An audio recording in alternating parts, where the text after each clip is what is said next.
Hey, welcome back to another edition of Ego on Break.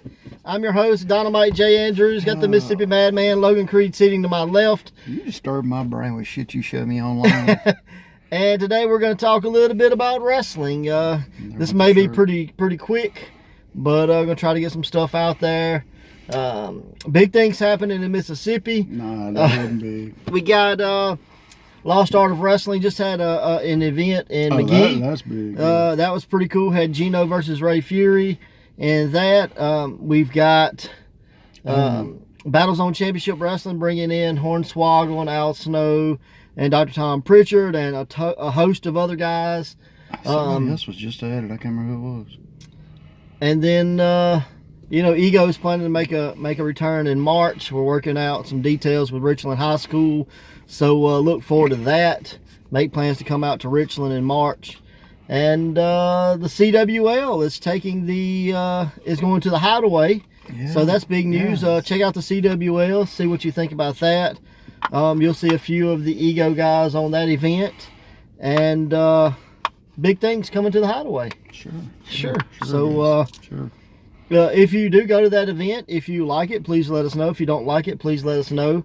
If you don't like it, let the management know they're at the Hideaway. So saying we've been replaced, and that's cool and all. But yeah, so that's Mississippi news.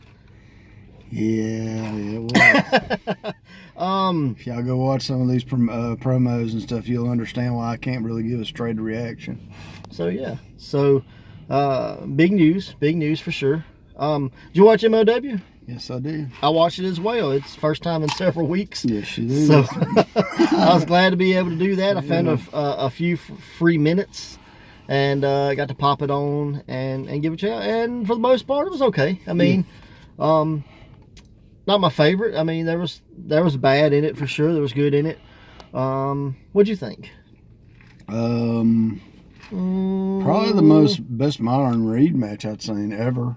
Yeah, I'm gonna give it like almost a thumbs up. Yeah, I wouldn't go all the way with it. Yeah. So we got Myron Reed defending the middleweight title against L. Lindemann. Mm-hmm. And we learned that L. Lindemann got his name from a song that was titled Linda Linda. Yeah, I didn't know or care why that mattered. Yeah, I mean, I just assumed like L. Lindemann translated into something cool. It's like, y'all having a great match Japanese in the ring, guy. and all of a sudden you got to tell this. It really had nothing to do with the hell was going on. So, yeah, that happened. Well, very good match. Lindemann is like 5'3". He reminds me a lot of Oblivion. Dude, yeah, short and stocky. Mm-hmm. Myron actually looked like a giant compared to him. He did. But it was a solid match, especially for, there being some type of language barrier. I'm sure, there's got to be some, with one being from Japan, one being from America. Yep. So, yeah. If Myron get rid of that stupid T-ball vest he's got on, I'd have no problem with the guy. I mean, I get it. Like, I get what they're going for. Hey, D'Lo Brown done it. He had this really nice... D'Lo from the 90s? Yeah. I mean, he had this really nice chest protector, and it all had the metal studs in it, the plates. Nice. And then this guy's got... looks like they went to the Goodwill and found some baseball equipment. And put some duct tape on it. I mean, it just doesn't look good. It doesn't even look like it would hurt you in any way whatsoever. What had happened was they had a really nice one, and the man said they couldn't use it, and the man made them take that one instead. Blame Court Bauer. He is holding them down because he's the white man. Bauer. Yep. So overall, solid match. Probably the best match on the thing. Maybe not, but definitely a strong second. So it was pretty good. Yeah. So I enjoyed it. Over the top rope cutter was actually really cool. Mm-hmm. And I liked the one thing where Lindemann was going to give him a German. He flipped out of it and then got Germaned anyway. Yes, so that was cool. Lindemann being 5'3" and diving over the top rope. That was pretty impressive. Yeah, my favorite part was Myron dived right after that. And landed on his own people. Literally set on the other guy's head. So it was a good showing for the two, so I definitely enjoyed it. And then we get... interview promo segment with the Dynasty. Lifestyles of the Rich and Dynasty. Pinky Promise. Yeah, got a pinky promise. We do get an update on Grogan. Yeah, evidently he's a klutz and a moron, according to... Grogan was trying not to mess up MJF. Being the guard for the VIP area. Yeah, because evidently he screwed up really bad last time, whatever that meant. Yeah, so hopefully Grogan got it figured out. I was just glad he got mentioned. Me too. I'm still waiting for him to come back. We're big fans of Grogan, so hopefully we'll see him on MLW soon. Well, what'd you think about Gino's match for the Vega? Stiff. Yeah, it looked, didn't it? Stiff. Yeah. He had that little round pizza pan, and I've took one of those before. Them little suckers are hard as hell. I mean, not everything was super unsafe and stiff. That hurts. But there were several spots, and there was like, ugh, like you're earning your stripes, kid. So, but at the end, a referee behind a low blow behind the referee's back, which didn't matter because it was a street fight. Was I didn't get that. Yeah, was what caused it. So. Because even though they pointed that out as a street fight, why'd you have to cheat, yet you didn't cheat in a street fight? See, we can't be heels if we don't cheat. And even when it's legal, we still like to pretend it's not. But anyway. So, yeah. It was okay. It was nothing impressive. Some cool little funny clips in it, like where... It was better than I thought it was going to be. Yeah, it could have been worse. We do know that Savio Vega does not take his vest off for nothing. Not a damn thing. But overall, I give it a thumbs in the middle. It wasn't bad, wasn't great. And then we get a Manser promo, which yes, did. For the 972 match, him and Havoc are going to have a match where weapons are involved. Again. So no ropes, barbed wire. No ropes, barbed wire. We learned that even when you have no rules, there has to be at least a rule. What's that? And we've learned that nunchucks are illegal in wrestling. Oh yeah, nunchucks. Because fire, chainsaws, light tubes, getting drove around fighting in a parking lot, hockey sticks, cars, kendo sticks, chairs, ladders, tables, brass knucks, chains, spikes. All that doesn't matter, but none of that. Nunchucks. Nunchucks, that's it. Nunchucks. Do not tape two sticks together.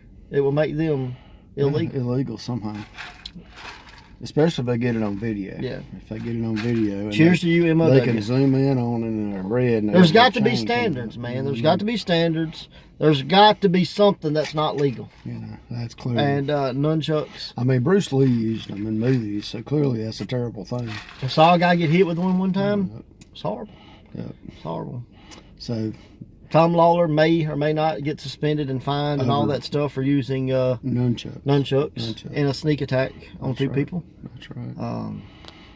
Because nunchucks are bad. Nunchucks. Not brass knuckles or spikes or nunchucks. Fire or chairs or kendo sticks. Chainsaws. Doors. And tables. Ring boards. That's right. Ring boards that if you bumped on, you would literally go through the fucking ring. Barbed wire ropes. Yeah. No nunchucks. Nunchucks are bad. Just say no to nunchucks. That's right. No to nunchucks. Yeah.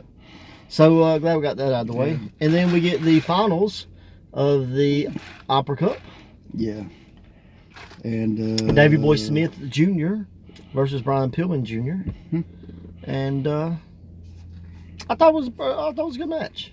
I thought the first 5 minutes was probably boring as hell, to be quite honest. Well, that was because the crowd was reacting like a Japanese crowd. And they were, in a way. But to me, it was boring as hell.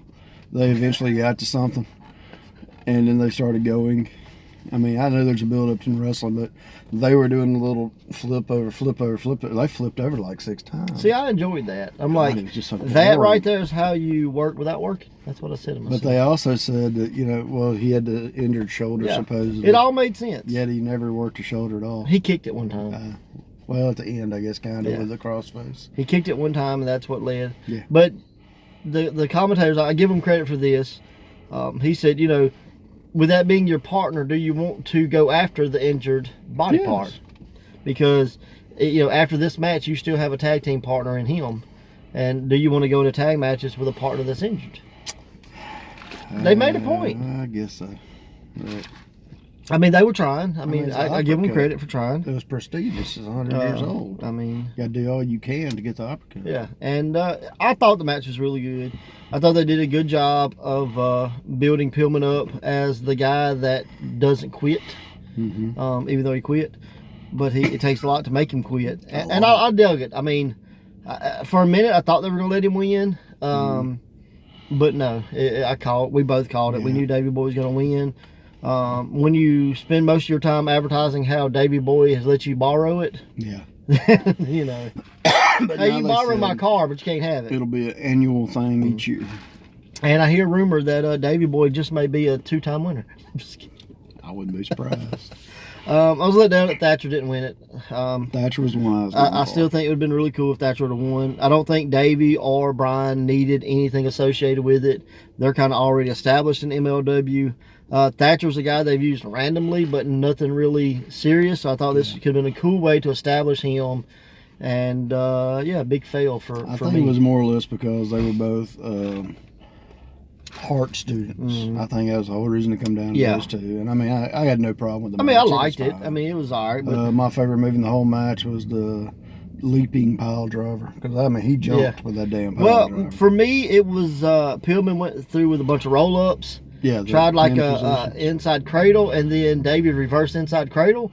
And I thought right there, I'm like, oh, and then he didn't win. So they actually got me for a second. But overall, it was kind of like WrestleMania 10 with Owen and Brett. And remember, Owen accidentally just sat into a move, and that's how he won the match. Right. And I kind of thought, maybe they're going to do that. But I still thought Bulldog was going to win. Yeah, I mean, I don't think anybody doubted it for a second. So that's what I watched. Well, I wanted to talk about two deaths. L.A. Park, La Parka, the one that took the gimmick. The non-original. He died from the injury he received from the dive that the guy at Rush just wasn't able to catch him right. His head caught the guardrail, like the bottom part. Oh. And when you can see the match, it's on YouTube. You hear ding. I mean, it's loud. That's what killed him. I mean, it was the injury that killed him. Right. And I was kind of hoping, like, you know, that this has been proven. This was what killed the man. I was hoping it'd lighten up on some of these damn dives, you see. It hasn't. It's sad, you know, that's... But, I mean, you risk so much, man, jumping out of the ring for no reason. It doesn't win you a match, ever. I mean, especially when the person getting landed on is normally the guy coming out ahead. Yeah. So...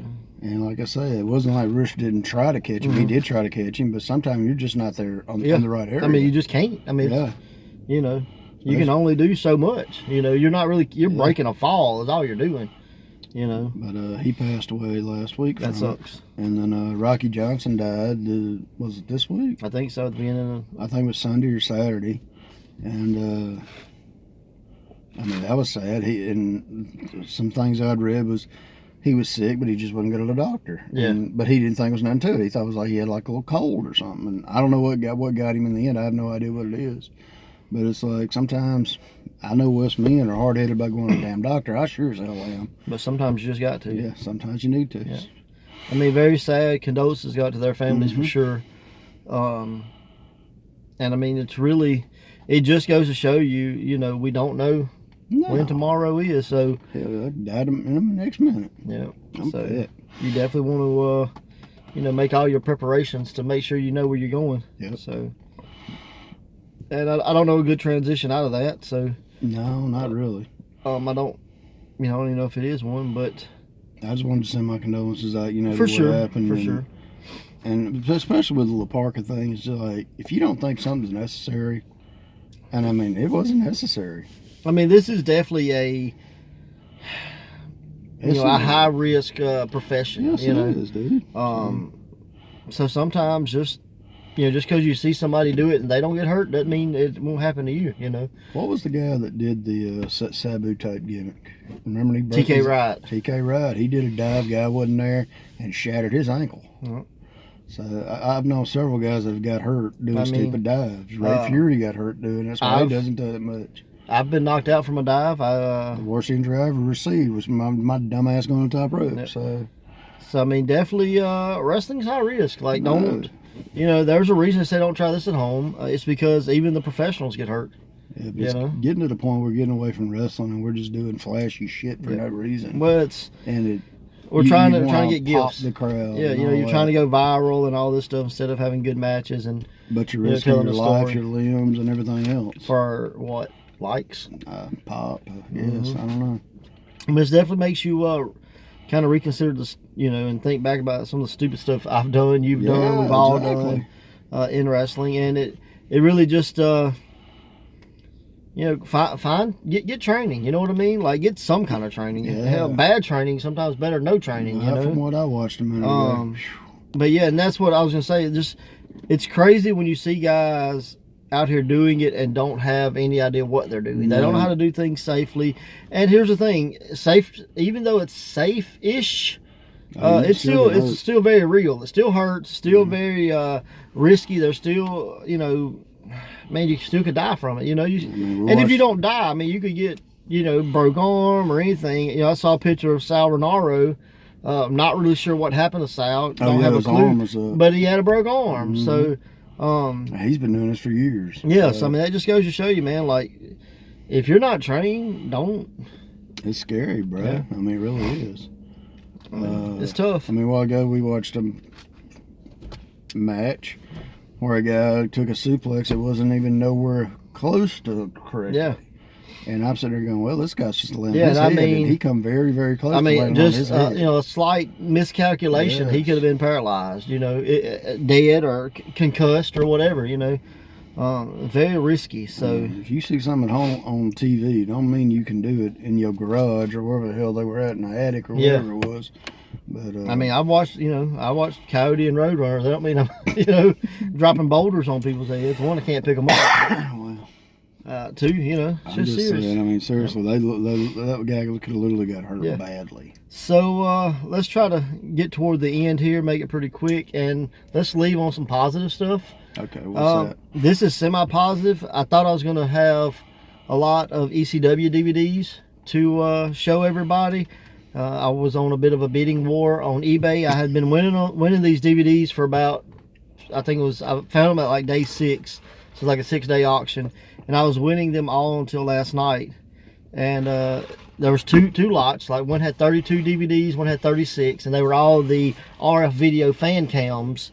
Oh, okay. Super, would have been cool to unbox and show you guys, but unfortunately one of them got way up past my budget, which is like close to $200 for the lot, and the other one was like right under 100. So wow, I lost those. So I don't know if that's a bit of a good news or bad news or whatever, but you were trying. I was trying, so I just couldn't see spending $300 on. I like ECW. Even though it was 60 DVDs, it would have been a good deal, even at $300. Because I mean, if you would have bought them all at $15 a pop, it would have been pricey. So this average, $4 or $5 a pop or whatever, or maybe not even that high because I'm not even trying to add. I guess it was just over $1 a pop. So never mind. I don't even know what I'm talking about. But no, $2, $3, about $3. About $3 a DVD, something like that. And I still think I'm off. Words is hard, math is even harder. I hate math. So, if you suck at math, being on DVDs. My dyslexia really does not help with math. So. Yeah, so basically you're bad at bidding wars. Yeah. So, So hey guys, we're gonna wrap this up here. So until next time, watch wrestling. Watch wrestling. Later.